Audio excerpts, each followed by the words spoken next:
So let's dive into these guys. It's Garlic Fries and Baseball Guys. We're with you twice a week. We really appreciate you being with us, Mark Willard and Joe Shasky, and we invite you to subscribe so that you do not miss an episode. The interesting thing that's come up in this conversation, and this is the nature of sports, the nature of impatience and social media and all of that, but you're coming off of the greatest regular season in the history of the organization. You're coming off being the National League Manager of the Year. You're coming off being, as an executive, Farhan Zaidi, Scott Harris. You're establishing yourself as guys who really know what they're doing. And here we sit approximately 9 months later after these awards have been handed out. And there are fans and media members questioning whether or not these people should still have their jobs again next year. What is your thought on that? Where are you on any shuffling that may need to take place with either personnel or at least with approach in the front office and in the dugout? To me, they're tied. So right now, they're tied. They're Farhan and Kapler are connected because whether it's Farhan and the Giants and how they're doing things, or we look south and how the Dodgers do things. I was listening to Dave Roberts, and he said, I will punch out a lineup, and then I run it up top, meaning throw it to the GMs, and then they kind of change whatever the lineup is and throw it back down to them, right? And that's based on who's available and all the different criteria for that particular day. And so, like, if that's how the Giants are running things, and that's how I assume that they're running things, where Scott Harris and Farhan have veto power or final say, or maybe they're even just dictating what the lineups are, to me, then you're right about the middle management line regarding Kapler. He's doing exactly what the GM and the baseball ops people want him to do. So if you have a philosophical issue with how they're doing things, then you have to go above Kapler. That's the way I'm viewing it. Mark, I'll be straight up with you. I'm out on Farhan. I am. Me personally, I'm out on it. I think he needs to earn my trust back. Last year was incredible. It was amazing. I don't think it's sustainable. I want to see major moves. I am accustomed to seeing my Giants play a brand of baseball that I am accustomed to. What I'm watching, terrible fundamentals, awful defense, not running the bases properly, just horrific situational awareness. That is not the old school baseball that I grew up loving. And it's very frustrating for me to get my arms around it. I know I sound dramatic. I would not be opposed to cleaning the entire house. I really wouldn't. And I'm not trying to call for people's jobs. Wow. I'm not saying fire this guy. I'm not saying fire that guy. I personally like old school baseball, and I am struggling to find what enjoys me with this brand of baseball. And I think it's a byproduct of losing and being in the middle of the year right now. Maybe ask me in December and my opinions might change if we land a big free agent. But right now, I'd be open to it. But here's the thing. Who are you going to replace him with? Well, right. Where are you going? Big picture, small picture. Small picture, they've done a bad job. This year, okay? Yes. Small picture, they've done a bad job. Big picture, they've done a good job. And here's what I mean. And this is why I would not be in favor of axing anybody now. So I'm going to agree with your point that they need to do something very, very different. And that's why I'm really stressing this offseason, their own self-evaluation. And will it be true? And here's what I mean by that. This is a group that the famous story of Kevin Gausman. We walked into a room with Kevin and we told him, we've studied you and we think that you are not getting your best self because here's this pitch that's dominant and you don't throw it enough. And we think you should throw it more. And this is why we think you should come to San Francisco and we'll show you how to do it. And he trusted them and they were right. And then Kevin Gausman, once upon a time, 2 years later, got over $100 million. Yes. That resonates. Great. So you can do that. Now do it to yourselves. Such a great point. Now do it to yourselves. You have got to be able to sit down and run analytics on yourself and understand that what you've done had a lot of value. They did find players. Mm-hmm. They found them out of nowhere. They did make the farm system better. They did cut bloated contracts and gain financial flexibility. They did all the things they were asked to do. And now it's time for the next revolution of the golf ball. And it didn't happen. It hit a complete wall, shanked it out of bounds.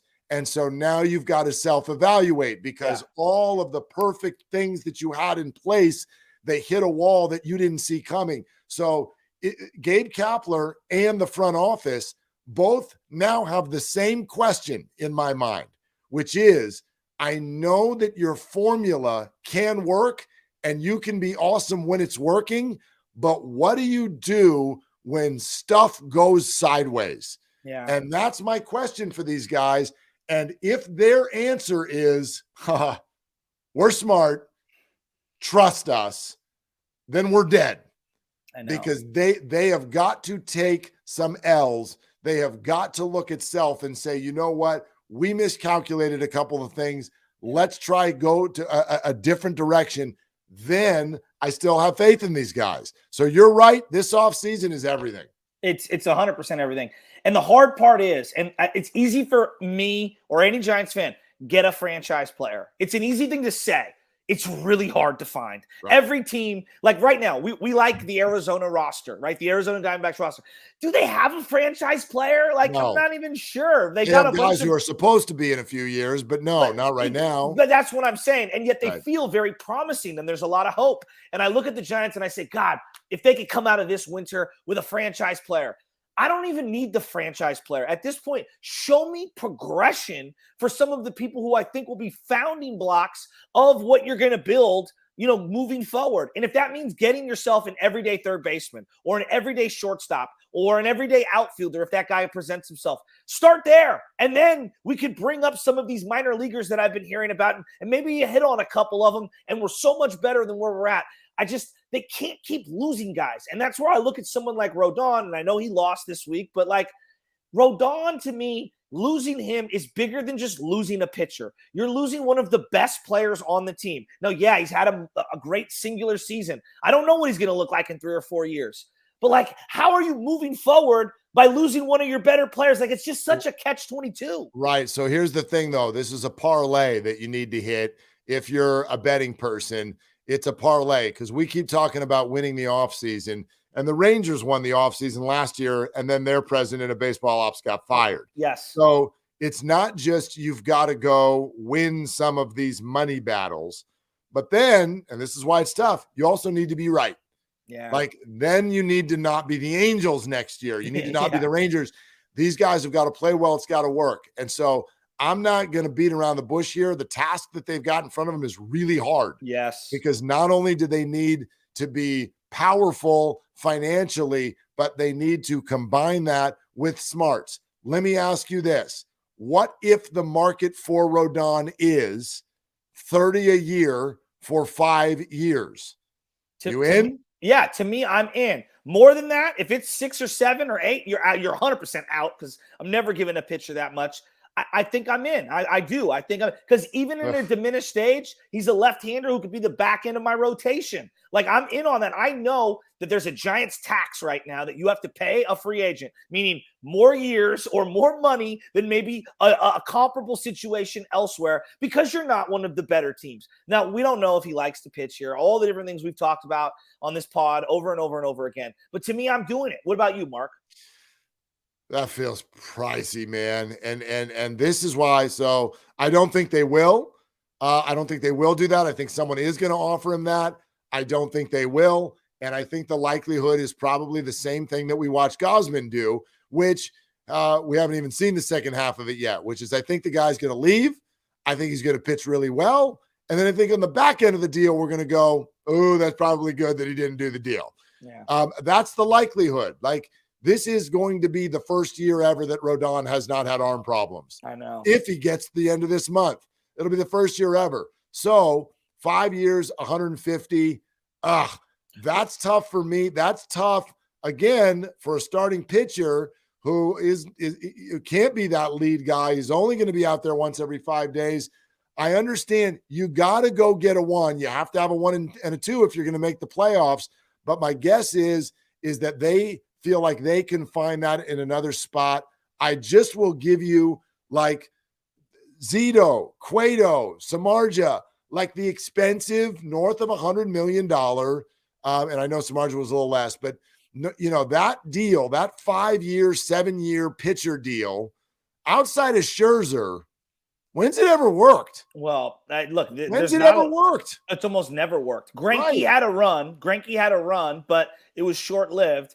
Scherzer's really the only guy, and he won multiple Cy Youngs on that deal and won a World Series later on. But like, it's few and far between. I will argue this though, and we don't have to get caught in the semantics.